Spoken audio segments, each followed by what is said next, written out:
喝茶在我们东方又叫做品茶。我们一杯茶可以用3口来喝。1品在静，静指的是环境；2品在味；3品在情，指的是情感。我未婚夫在结婚的推前背叛了我。你好，艾雅。你好啊，小文。这味道好特别。我喜欢这个味道。我也是。Abderrahmane Sissoko, bonsoir. Bonsoir. Soyez le bienvenu sur le plateau du Journal Afrique. Alors, la trame de Black Tige, on peut dire que c'est l'histoire d'une jeune femme, Aya, qui refuse de se marier et qui plus tard tombe amoureuse de son patron à Canton, propriétaire d'une boutique de thé. Mais comme c'est toujours très périlleux de résumer un film, est-ce que je peux dire que c'est l'histoire d'une rencontre entre deux mondes? Oui, c'est l'histoire d'une jeune fille qui dit non. Et le jour de son mariage, ce n'est pas facile dans une société, n'importe laquelle, et qui part à la rencontre de quelque chose de nouveau et voilà, qui rencontre Tsai à Guangzhou. Et c'est surtout l'histoire d'une Afrique aujourd'hui qui est en mouvement permanent. L'Afrique et l'Asie comptent aujourd'hui dans le monde que nous vivons. Et donc, je voulais symboliser ça par la rencontre d'un homme et d'une femme. Comment vous est venue l'idée du scénario de ce film? Alors, vous savez, depuis 2020, donc depuis 2000, il y a une vingtaine d'années, j'ai fait un film en Mauritanie, à Nouadhibou, où il y a une petite histoire entre un Chinois et une Africaine. L'Afrique est une terre, je dirais, d'immigration. Et il y a beaucoup de Chinois qui viennent, qui sont dans nos pays, qui s'installent. Et il n'y a pas que l'Afrique qui va ailleurs. Donc je voulais montrer ça, une Afrique qui accueille et une dynamique qui s'installe. Donc le rôle d'un artiste, c'est un peu ça. Justement, vous faites bien de le souligner parce qu'en effet, c'est assez rare au cinéma de voir l'Afrique et l'Asie communiquer, échanger, se rencontrer de façon directe. Et d'ailleurs, il y a une scène très intéressante dans ce film où on voit des jeunes Chinois dans ce quartier qu'on appelle Chocolate City, qui sont dans un cours de danse et qui sont en train de danser sur une musique de Inos B, le chanteur congolais. Tout à fait. Et là, dans ce cours, eh bien, il y a à la fois la Chine, mais il y a aussi l'Afrique, toute l'Afrique, des Rwandais, des Congolais, des Nigérians, des Éthiopiens. Est-ce que pour vous, c'est ça, au fond, le monde de demain, l'avenir? Tout à fait, tout à fait. Et je remercie d'ailleurs Inos B d'avoir été très gentil de m'accompagner dans ce choix-là. C'était pour dire qu'il y a un monde, effectivement, qui existe, que ce soit en Afrique ou en Chine, que le reste du monde ne voit pas. L'Europe a une façon d'être enfermée sur elle-même, donc ne voit pas une dynamique, qui est une dynamique nouvelle. Moi, j'ai rencontré à Wuhan, je me rappelle, en 2019, de jeunes rappeurs congolais et qui rappent en chinois et qui sont des vedettes, qui donnent des autographes et tout ça. Donc il y a vraiment une dynamique réelle qui se passe, même si dans cette rencontre, il y a des choses parfois malheureuses.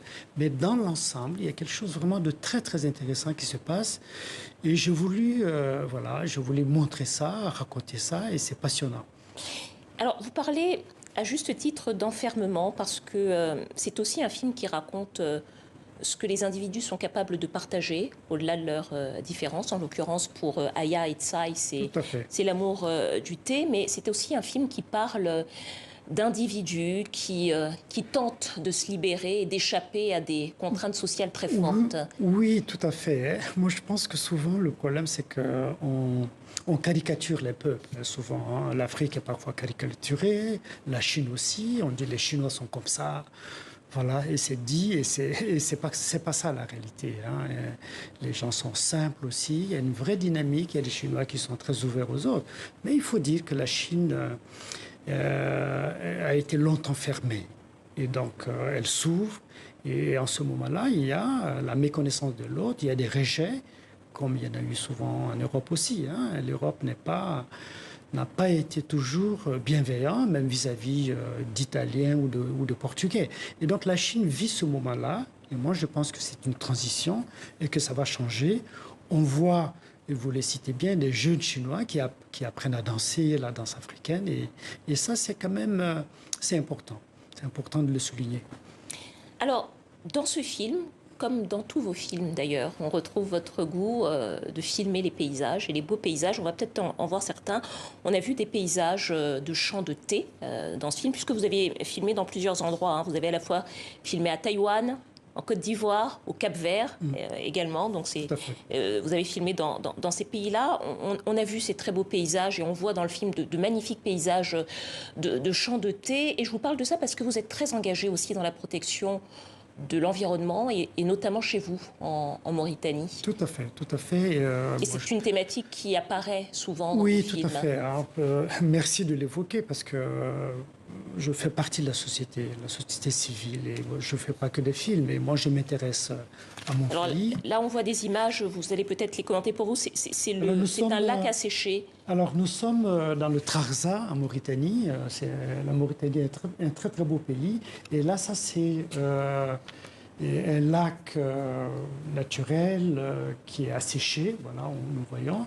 Et c'est un gros préjudice. Et les conséquences sont énormes sur la société, sur les habitants. Mais avec une association et un partenariat, je dirais, avec le ministère de l'Environnement, nous travaillons pour réhabiliter ces zones-là humides parce que le pays en a besoin. Nous sommes un pays désertique et donc l'environnement, la nature, c'est très important. Nous protégeons ces acacias pour aider la population, effectivement.